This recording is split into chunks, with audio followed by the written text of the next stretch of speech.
afternoon. We're already going to start. So we're a group of, my name is Omar Gutierrez del Arroyo, and I'm a student from Puerto Rico, and we're all groups, university students from Puerto Rico. ¡Viva la universidad! Yeah. So we're going to have actually later some information about what's happening at the UPR, which is the main university in Puerto Rico. So our focus today is the environmental challenges and opportunities in Puerto Rico. Specifically, we're going to focus on a couple of projects that are happening right now in Puerto Rico, and we're going to show you just a basic idea of what they're about and the challenges that are related to them and how we're dealing with them. So first of all, we're students. We come from that red star. You probably, I don't know if all of you know where it is, but in the Caribbean. Yes. So you can see that's our island. We're actually, I don't know if you know, we're a colony of the United States. We're part of, but we're not part of the United States because we don't get to vote for the president, for example. But we're citizens. We need to go to war, so we get drafted. So there's some social problems and political problems that are involved with. So sort of geopolitical. I'm gonna go on with a little bit about our history so you get an idea. The Taínos were the original inhabitants. They're indigenous groups. They were a small population. So the arrival of the Europeans, due to illnesses and enslavement, they were practically wiped out. They were wiped out. Then in 1898, so we were a colony of Spain from the 1500s colonization to the 1900s, where in 1898 we passed on to being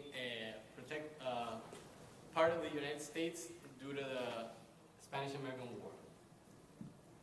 So, as I just said, before the Europeans arrived in America, we were actually free. We were an island inhabited with indigenous people, and I want to mention that I put free in green because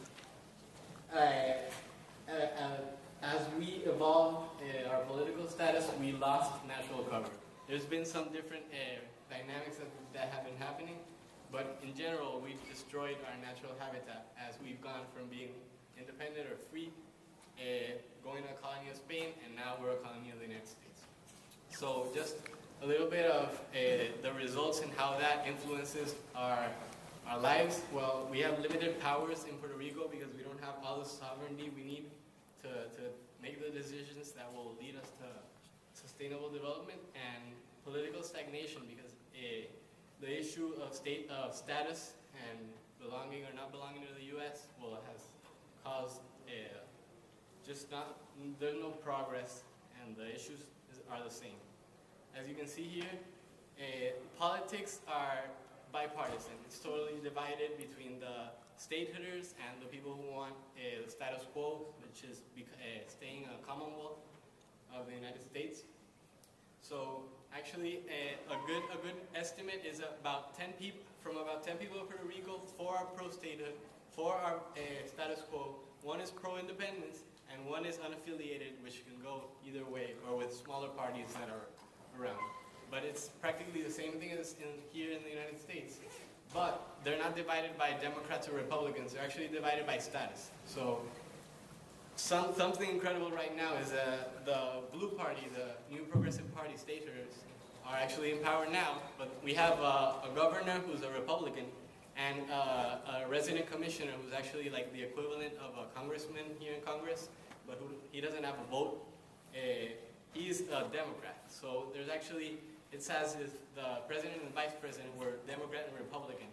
And that just shows how the issue of Puerto Rico is different from here in the United States, the politics. And so shifting totally from politics to nature and what I personally like.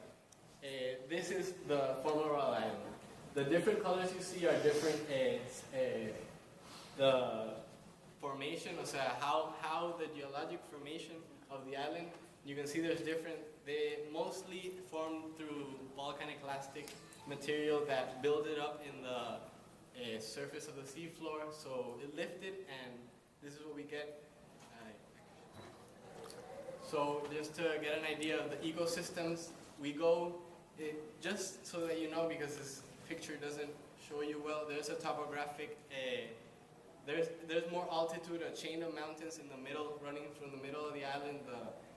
The sort of yellow color is all higher land, and also the green, the dark green in the northeast is also really high.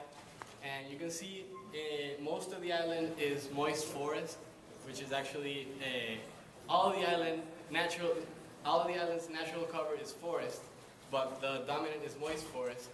And actually the red in the southern part of the island, due to some climatic effects of the mountains, is a dry forest. So we have an incredible variability of ecosystems in the small island. It's actually 100 by 35 miles, so it's pretty small. And just some of the diversity of Puerto Rico. So the flora, there's more than 3,200 species, 8% endemism because we're an island, so there's a lot of native species, and 550 are native and 200 are introduced tree species. And no plant species are known to have become extinct, but you can see that the number that are threatened is very high. So we actually have a problem with plants and their extinction. Also with fauna, that's another issue with the Puerto Rican parrot right there. That's like a key animal that represents us, because it used to be distributed throughout all the island, and right now it's only there's about less than 20 individuals alive. So they're all in a patch of northeast forest that's like the last piece of habitat they have. And you can see there's a number of animals. Mostly they're smaller animals. There's no like large mammals because we're a small island. But we even have like whales that come during seasonal migrations and stuff. And 26 of the species are on the threatened and endangered species list. So there's actually a couple which you're gonna learn about, and they're important for us.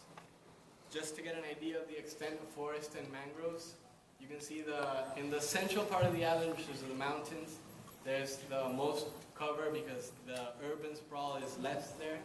And you can also see in the northeast where there's a big patch of forest. That's actually where the parrot is right now. And also I want to mention the mangrove forest. You can see they're all around the coast. Those are severely impacted ecosystems because most of the development is in the coast. So they get chopped down either for fuel wood in the past and now more for development. Just to have an idea of the different regions in Puerto Rico, this is a karst region, which is actually limestone, perhaps you know. It forms from sedimentary stone that gets lifted up from the bottom of the ocean. And there's a lot of caves there, there's a lot of underground rivers, and it's very interesting. It's a very nice ecosystem, which I enjoy very much. That picture right there is an example of one of the rivers that flows. And it's incredible because some parts of the river are underground and you can actually flow through them. And then you just go through an opening and you find this big piece of green forest. It's actually very diverse, more than 1,000 species of plants and animals. And actually there's many of them which are threatened or endangered because it's an ecosystem that's very affected by population. It's also a viable place for the endangered parrot because since I said it was extant through all the island, that place is a specific place scientists are dealing with to promote the release of the parrot. Also, the Guanica dry forest, as I mentioned, it's actually a biosphere reserve by the United Nations, that small red patch, and there's actually even dwarf forests in the dry forest because of water limitations and hurricanes, which are common in Puerto Rico. Some of the species, more than 700 plant species, 16 are endemic, and 48 are endangered, so it's a pretty endangered habitat. It's very important for migratory birds. 9 of the 17 are endemic species, and also the sapo concho, or the Puerto Rican crested toad. That's the only habitat it has that with reproductive character, because there's also other patches, but they haven't been shown to be reproduced. The dwarf forest happens at the top elevation, so you can see it's only in small areas and in the northeast patch there. And it's incredible because it's the anoxicity, so low oxygen availability in the soils, limits the growth of the trees. So it's actually like 10 feet tall, and the rest of the forest is like 60 feet tall. So it's incredible to go up to those sites and experience that. These are some of the pictures. It's actually like mystical. There's a lot of high plant endemism because since it's only small patches, they evolve very well to live in those areas. There's one endemic species of bird. You can see it there, the elfin wood warbler, and it's full of epiphytes. The humidity there is so full that there's a lot of epiphytes all around. And just to get an idea, because we're an island, we're surrounded by diverse marine ecosystems such as coral reefs and seagrass beds, which are very, very impacted by our actions. Bioluminescent bays and lagoons, which are actually very rare in the world, and we have 3 bays and a couple more lagoons which seasonally are bioluminescent, which are extremely valuable for us. Just you see the darker patches are the high density and the lower colors are low density population. So you can see there's concentrations, but it's spreading and it's definitely affecting our natural resources. And finally, I just want to let you with this figure, which less than 8% of our areas are protected, which actually for me is ridiculously low. And just you're going to see it in the following presentations. You're going to see how we can increase that amount of area. Thank you very much.